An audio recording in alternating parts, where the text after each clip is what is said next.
Hello, thanks for joining us again with Pure Portugal Plus. We've got Robert talking to us today from Chase Buchanan, and we're going to be talking all about Irish pensions for various different situations that people are in. So thank you very much, Robert, for coming along again. It's always great to chat to you. Pleasure. No problem at all. So I think we'll let you run with this one because obviously you are the expert. No pressure. No pressure. Oh, God. Okay. But I know we've got some slides that you and I can see. Unfortunately, technology is not on our side as per usual. So we'll share that afterwards with this video when it goes out. We'll make sure we share the actual preview so people can see what we're seeing right now. But nevertheless, you can take us through this information and hopefully be really helpful to people. That'd be great. Okay. Right. I'm going to obviously click onto my slides now. But before I start, what I'm going to do, I'm going to deal with Irish pensions only. So if there's anybody, say, UK or anywhere else looking, this is not of any interest, whatever. This is for Irish people with Irish pensions still living in Ireland, but not taking the plans, not taking the pensions, and thinking of coming down to Portugal to retire.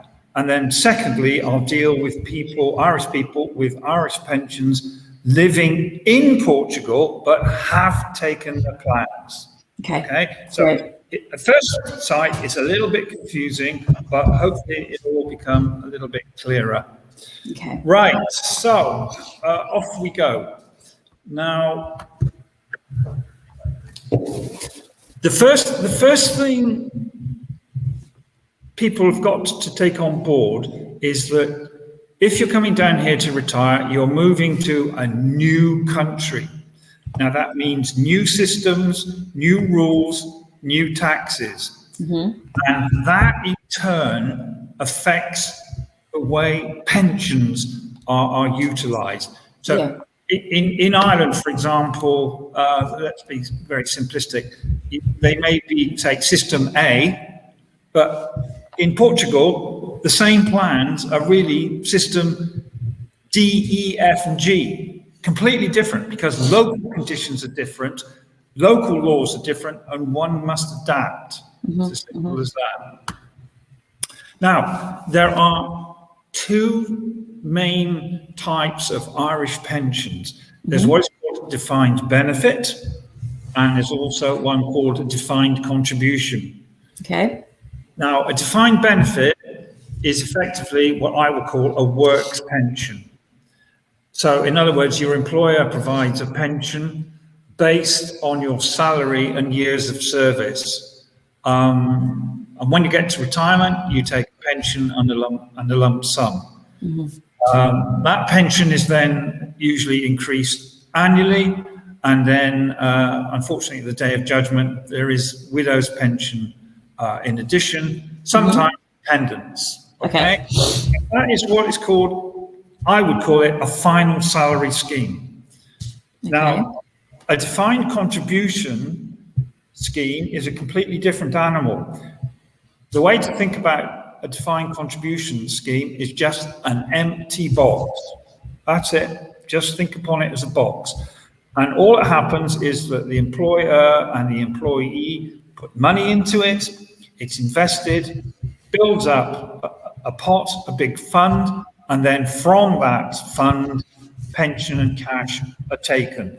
There's no guarantees, there's no certainty about either the fund value at the end of the day or the amount of pension or cash that can come out of it.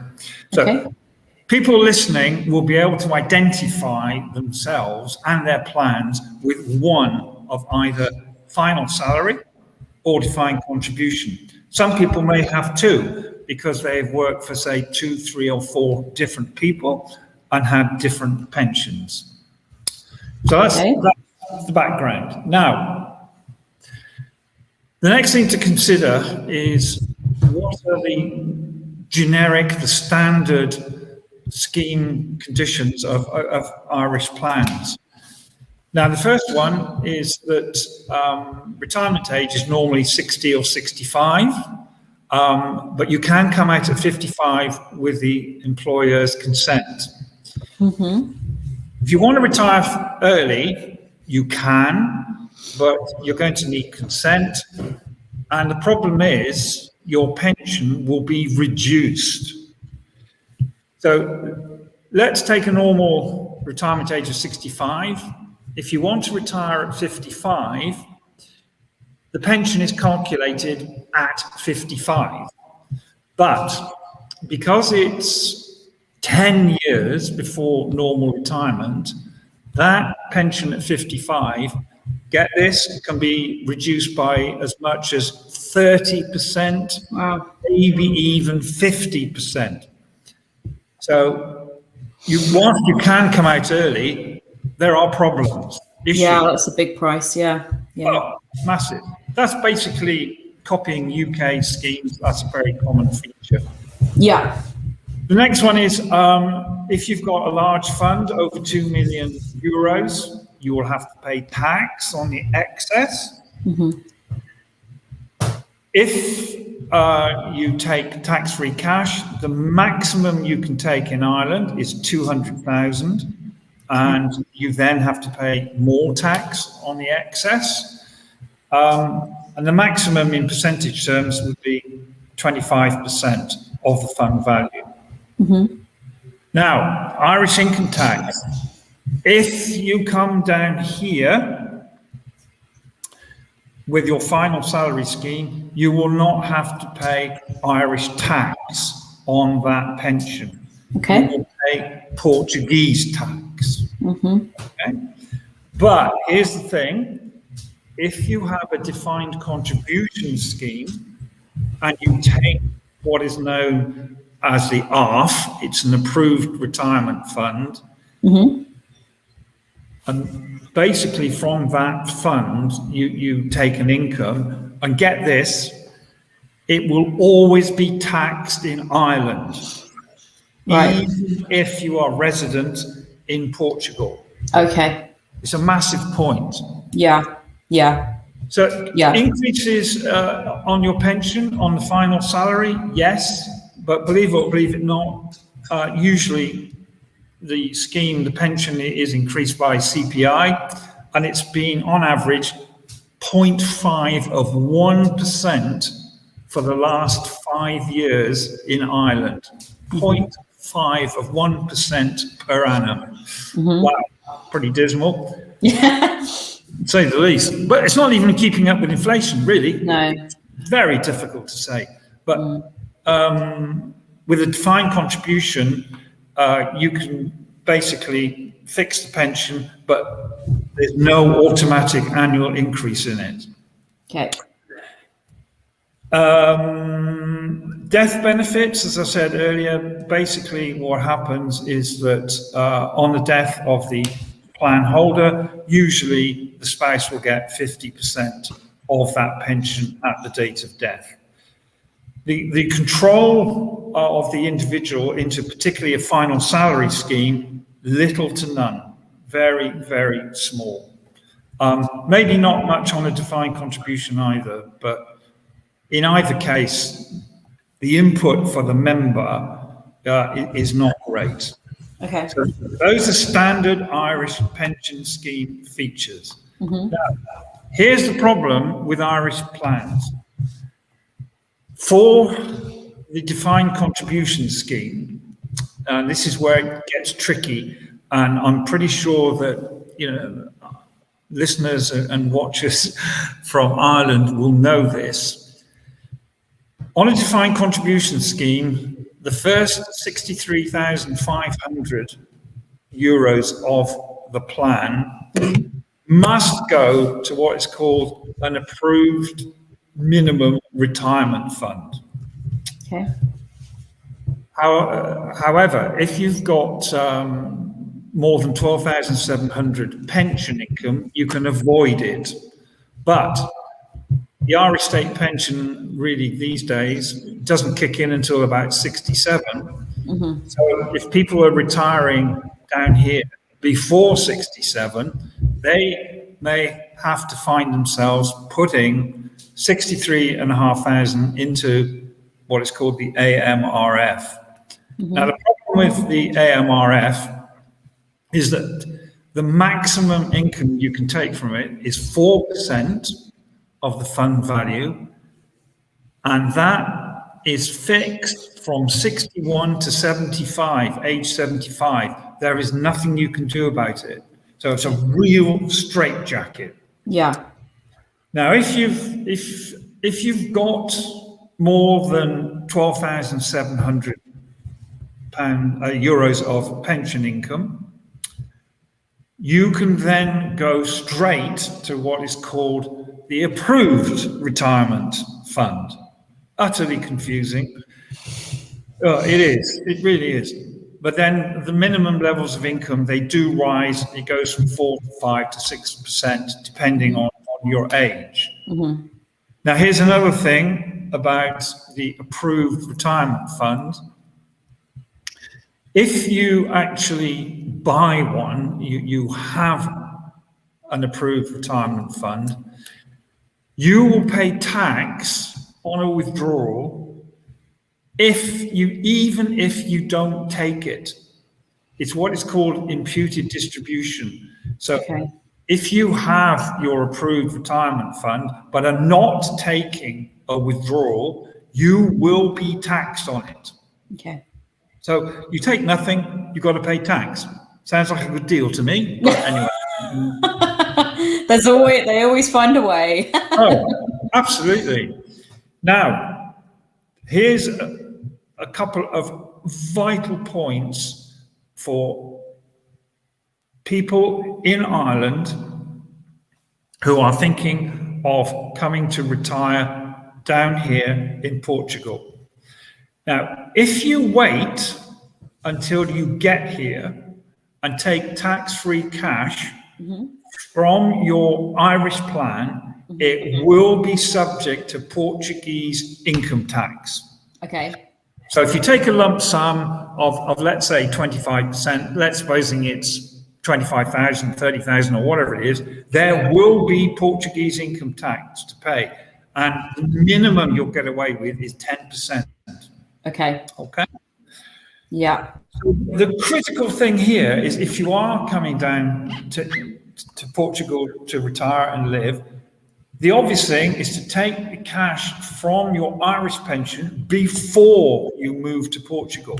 Yeah. Because it's tax-free in Ireland, but if you come down here and take the cash, then you're going to have to pay tax. And going back to the ARF, the Approved Retirement Fund, if you, what we call crystallize, or you buy an ARF with your Irish pension in Ireland, and then come down here to retire, you are going to be taxed in Ireland on the income from that fund, and there's nothing you can do about it.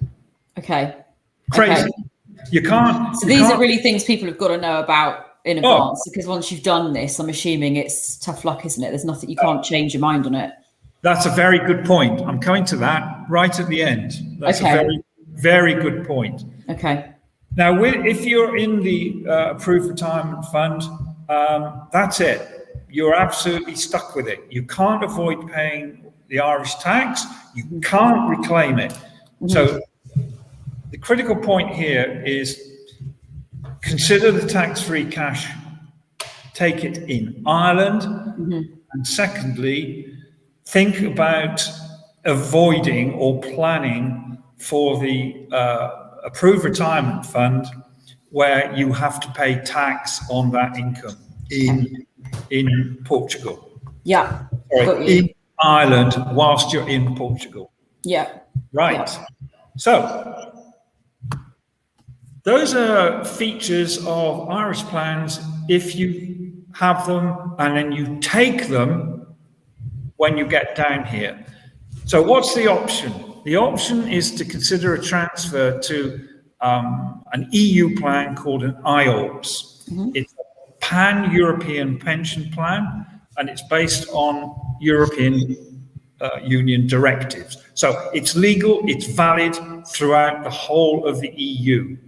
The one plan that we use is based in Malta for lots of reasons which I won't go into, but it is a perfectly legitimate, safe, well-organised, well-regulated area, and you need have no worries or concerns about transferring a pension to Malta. None whatever. Okay. Now, with the Ielts, the normal retirement age is 50. So you can take it at 50. Anytime from 50, you don't need anybody's consent. You don't need the employer's consent.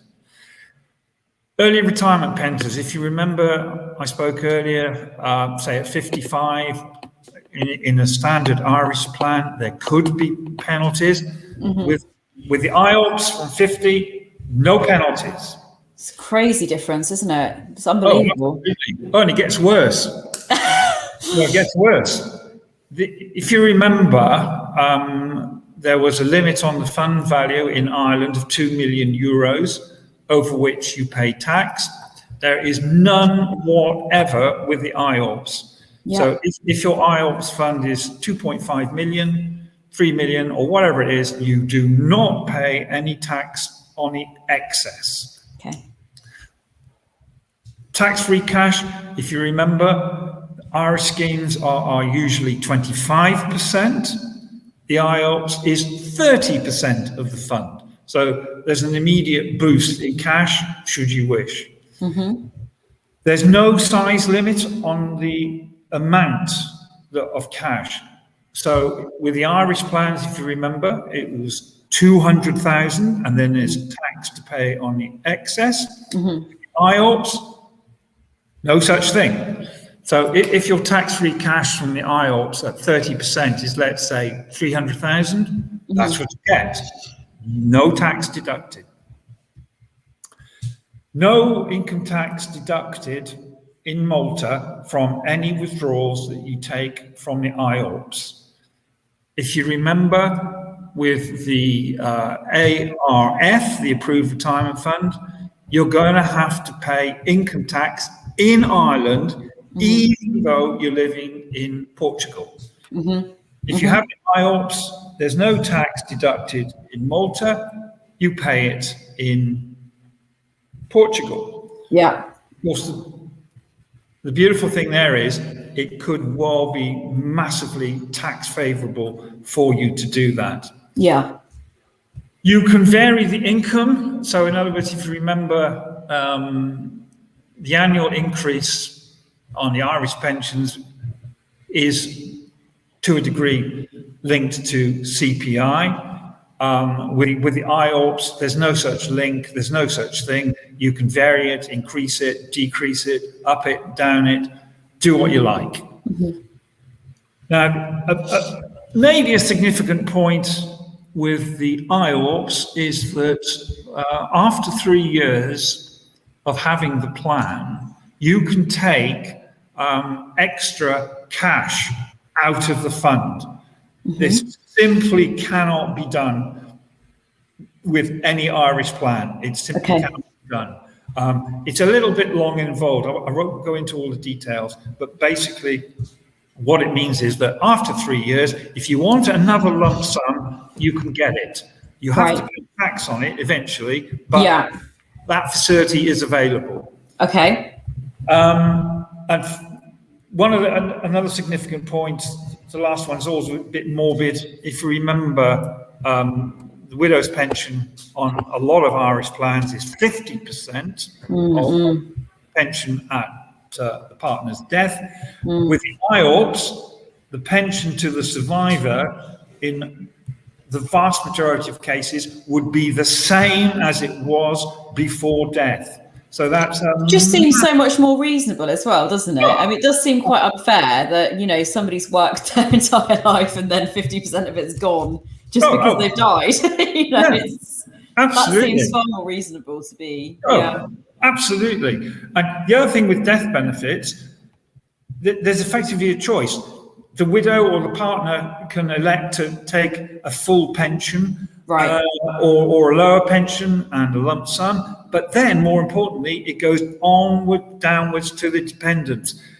There's an age restriction on dependents on most Irish plans, usually around about 23, but no such thing in the Ielts. If the children are 45, they can still get a lump sum. Wow. From the Ielts. Significant differences. Yeah, absolutely. Right, now then, on we go. So why would you consider transferring your Irish plans to an Ielts? Right, the first thing is, as I said earlier, if you've got 2, 3, or 4 Irish plans, it makes sense to put them all under one roof, okay? Because that then becomes pretty cost effective. You've only got one plan, you've got one set of papers, one admin center to deal with, one set of costs and charges. So bringing the whole thing together. The important thing, now I'm going to repeat it to reinforce it, one should consider moving Irish plans into the Ielts before you leave Ireland. Okay. Before. It's a really critical point. Another reason for transferring Irish plans to an Ielts is within the Ielts, you can get expert investment management. We will get the best funds for you. We use different portfolios. So there will be an investment strategy according to your risk. So in other words, you, the pension holder, you've got significant input into the risk and the strategy of the plan. You can control the amount and timing of benefits to suit you. So you don't have to worry about asking anybody's permission or anybody's consent. Once you go past 50, you can do what you like. Now, the other final one here for a transfer is non-habitual residents. Now, I know you know about it, but there may be a lot of people coming in who don't know about this. Now, what it is, it's a favourable tax rate for people coming in to live in Portugal. And effectively, what it means is that you could, if you are relevant, you could end up paying 10% Portuguese income tax on your pension income from the Ielts for 10 years. So that's 10% income tax per annum for 10 years. Massive.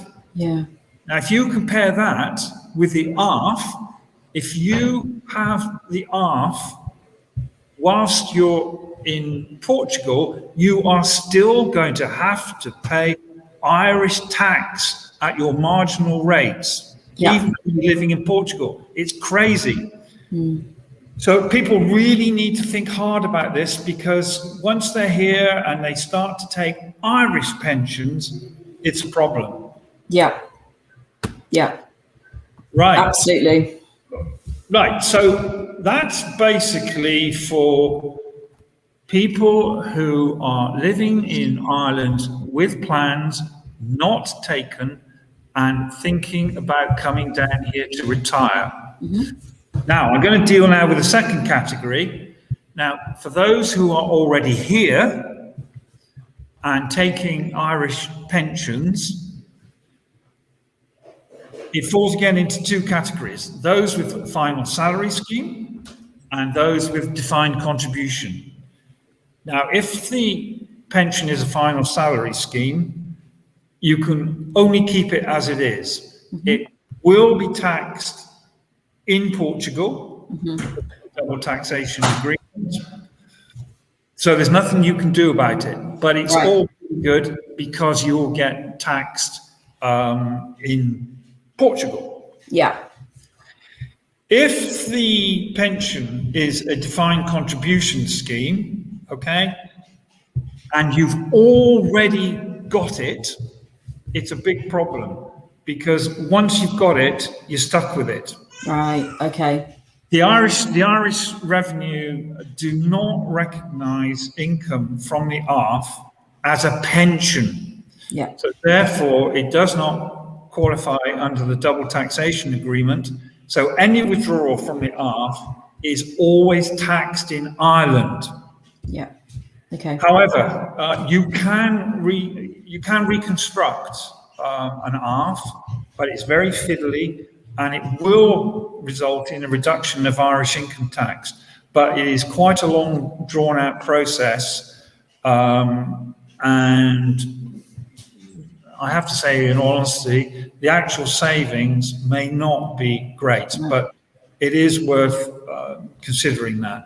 Can people speak to you to see if it's worth considering that? Is that something you guys can help with? Oh, absolutely. Yeah. We deal with one of the largest pension trustee firms in Ireland, and they will be able to give massive input and work it all out. So we can do that. But if people are a bit aggrieved about still having to pay Irish tax, this on the ARF, this is one way to reduce it. Sure. Yeah. So I think finally, and I'm sorry to say that's so short and sharp for those in retirement in Portugal already with Irish plans, income. There's not a lot you can do, to be honest. The message from this talk is for those who are still in Ireland and thinking about coming down here. Yeah. So my final message is you need to think, I would say, 6 months ahead of departure on the pensions, because it is quite an involved, complex situation, and you want to make the best of it. So you need to give yourself plenty of time to plan. Yeah. Yeah. We can go through the whole lot. We've done quite a few of these now, and we are able to advise quite easily on the options. Great. The other critical point, if you're going to do this, then one should consider transferring the plans before departure from Ireland.